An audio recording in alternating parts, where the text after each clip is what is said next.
I want to talk about something that happened recently with a friend of mine. He called me up. He said, you're contagious. I said, well, how am I contagious? He said, I was spending some time working with you, and now I'm going to start my own business. I said, great, man, that's great. He said, well, when you see it, it's nothing impressive. And I was explaining to him, never despise small beginnings. The Bible says that never despise small beginnings. There are things that can happen out of the smallest little start that can change the world. He was telling me how frustrated he was because nobody notices him, or nobody sees him, or nobody will give him a break. And I explained to him about in my own life how sometimes people are out trying, they're pushing, they're getting cars, they're trying to be seen, they're doing all of this stuff. Sometimes God will hide you. So sometimes you have to be hidden. Sometimes people are not supposed to recognize you. Sometimes people are not supposed to invite you to the table. You can't be angry about it. You need to accept it and find out why. Why am I being hidden? The great thing about being hidden is that you can be underestimated. And when you're hidden and you're underestimated, you're able to do some things that will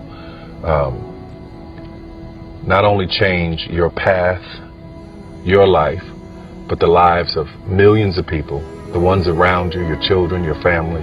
It will uplift and change everybody and everything.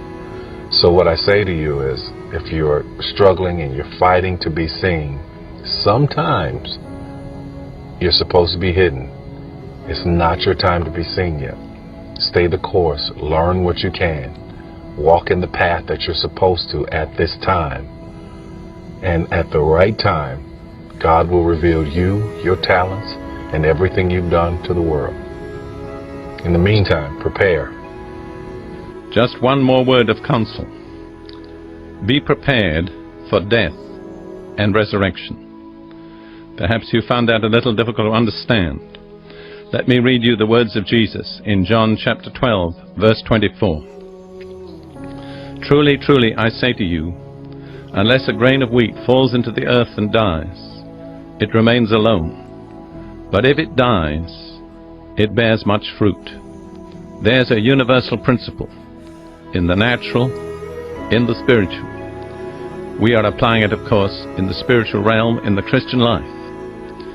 Your life has got to be released from your own control. You've got to let it go. You've got to let it drop.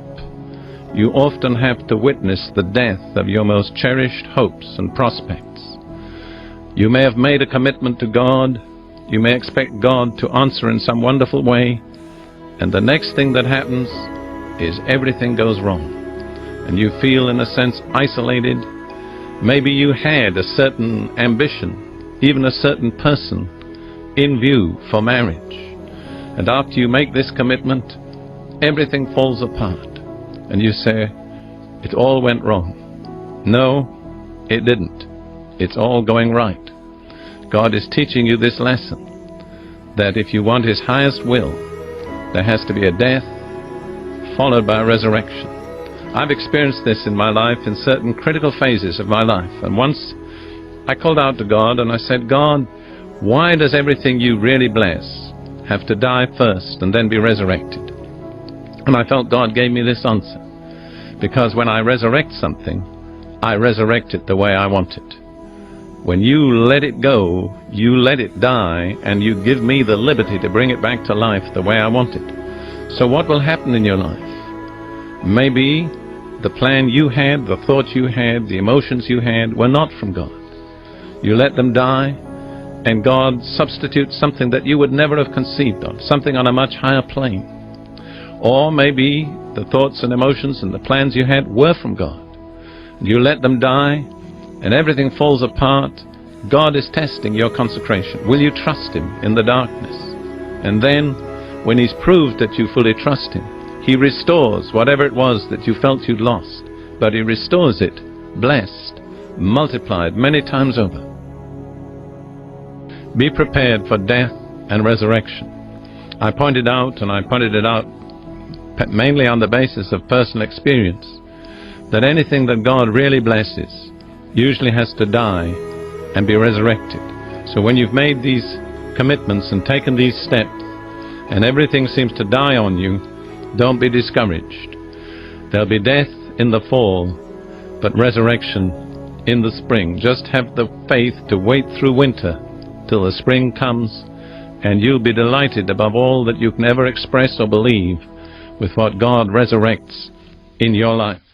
The 4th of 2 Timothy, and I want to pull a section out that we'll focus our thoughts on, but I want to set the stage for it with a little background. The verses I'm looking at with you are verses 9 through 18. And the greatest of men on earth sat awaiting death.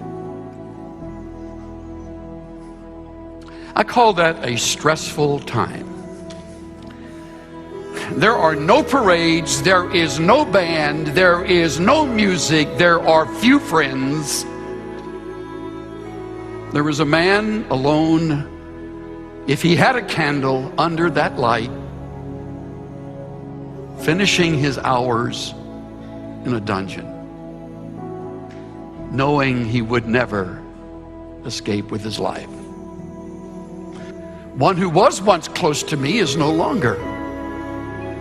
Demas, having loved this present world, has deserted me, gone to Thessalonica. Crescens has gone to Galatia, Titus to Dalmatia. Only Luke is with me. I want to say this carefully, but I think it will help you, because when you are disappointed by those who were once close to you, it will easily be a time of bitterness for you. So my word of counsel from this section where Demas has left him, interesting term in the original, having loved this now age. There was something that was alluring to Demas that pulled him away from the stringent, demanding role of serving alongside Paul. And he just sort of slipped into an easier life in Thessalonica. Doesn't say that he defected the faith. It just says he left Paul. He left him when Paul really needed him.